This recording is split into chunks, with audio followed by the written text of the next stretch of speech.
have you ever stood in a place, maybe overseas, and just been in awe of the fact that community had been done here for hundreds of years? I know I have. I was in Rome once and just sitting there going, wow, this is amazing. And in my young naivety thinking, geez, we don't have anything like this in Australia. And it's only been over the last few years that it started to really hit home that we have something in Australia that no other country in the world has. We are the only country in the world to have 60,000 years of continuous community building by the Indigenous community. That's astounding. 60,000 years. And so now sometimes when I stand in places, not so much this place was all cut down not that many years ago, but when I stand in places and I wonder, what did community look like 1,000, 10,000, 15,000 years ago? And so before we get stuck into this, before I introduce myself, I just want to acknowledge the Indigenous communities and the Indigenous custodians of this land. Because it's actually an incredible privilege to be engaged in community building in a place where community building has been continuously going on for 60,000 years. So I proudly acknowledge the traditional custodians of Australian land. And I recognise that Indigenous Australians have not only an ongoing connection to the land, but an ongoing contribution to the land and to community. And so I pay my respects to Indigenous elders, past, present and emerging. And I come to this work of community building with a sense of humbleness and realising that we sit here trying to build community, but the Indigenous community have been building community here for 60,000 years, and we're just adding, just trying to nudge a little bit. And so I come with a sense of humbleness, realising that there's actually a lot of history that sits behind this and a lot of understanding.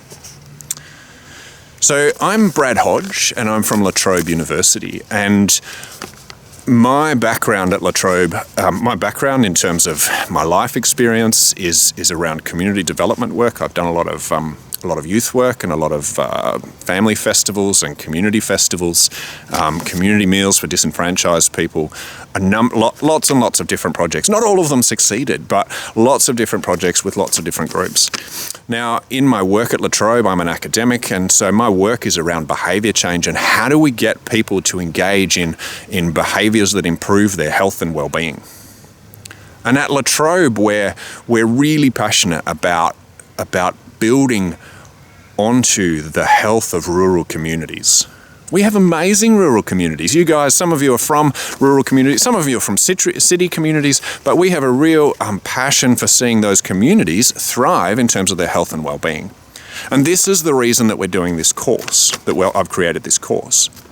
Because we know that you're doing the work, you're already engaged in community building, and so we just want to provide a little bit of support and a little bit of structure to some of that work so that you can work with some volunteers and provide some training with them as well.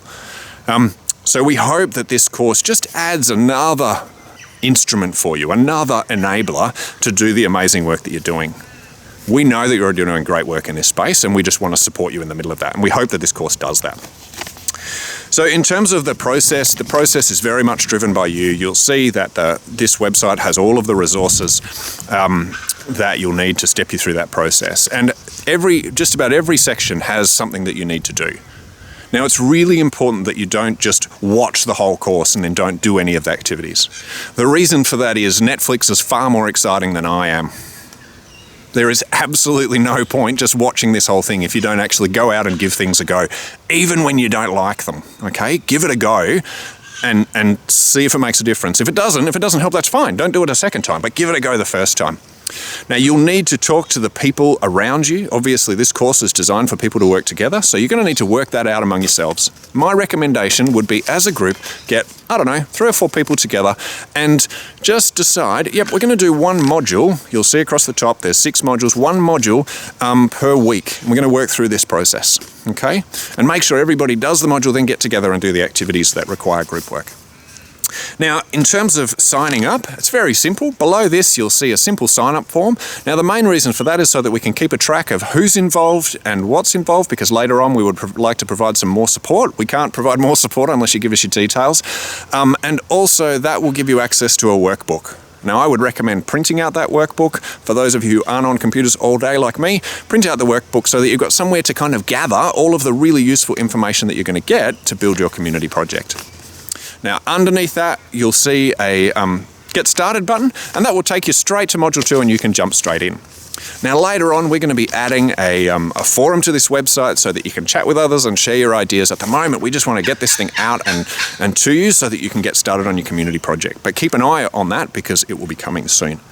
So I'm really looking forward, and I hope to get emails from you and messages saying, hey, we did your course, we didn't like this bit, but this bit was amazing, okay? You can be honest. I actually want to keep adjusting this and making it more and more useful. This is not just a flash in the pan. We want to keep doing this work right across Victoria. So I hope that not only do you really enjoy the process, but that you get to the end of it, and regardless of whether your project was a raging success or not, you go, my goodness, we learnt a lot about our community, about what's effective, and about how to go forward. Failing, not a problem. Doesn't matter. I've run events that didn't work, but it's what you learn from it. And then the next one, you end up succeeding. Or maybe the one after. Who knows? Get stuck into it, enroll, talk to your team, get it happening. Catch you later.